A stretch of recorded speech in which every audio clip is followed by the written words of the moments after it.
Recorded Books and RB Digital present Don't Worry, Life is Easy by Agnes Martin-Lugand. Translated from the French by Sandra Smith.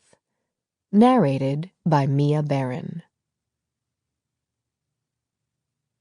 The success of a normal period of mourning is in no way forgetting the one who died, but the ability to allow him to take his correct place in a story that has ended.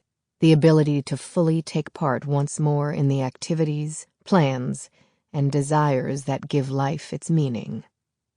Monique Bijlowski, Je rêve en enfant. Don't worry, life is easy. Aaron, Little Love. Chapter 1. How could I have given in to Felix yet again? I don't know how he miraculously always manages to win me over.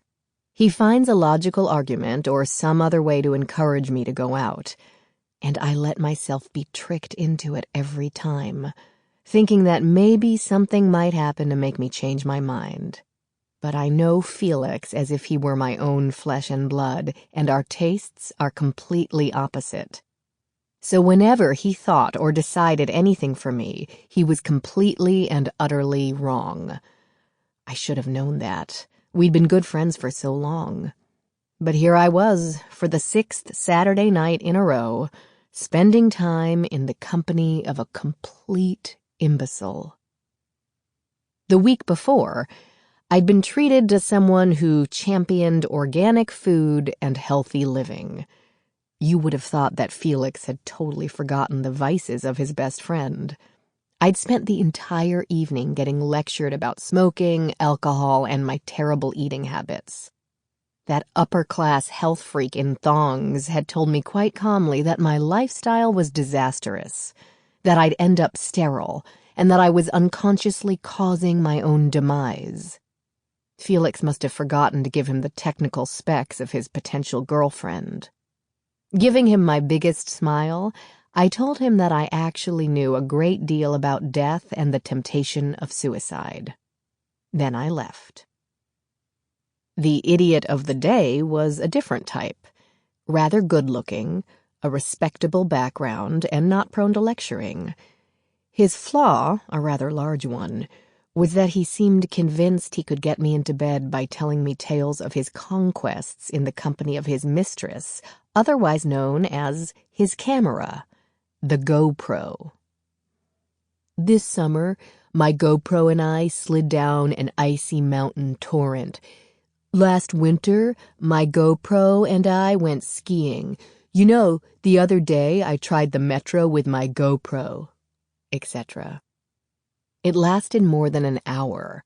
He was incapable of saying a single sentence without talking about it. I was at the point of wondering whether he took it to the bathroom with him.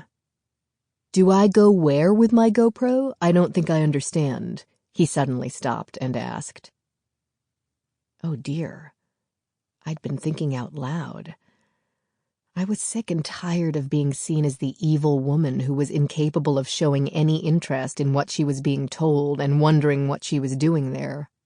Nevertheless, I decided to rip off the Band-Aid all at once.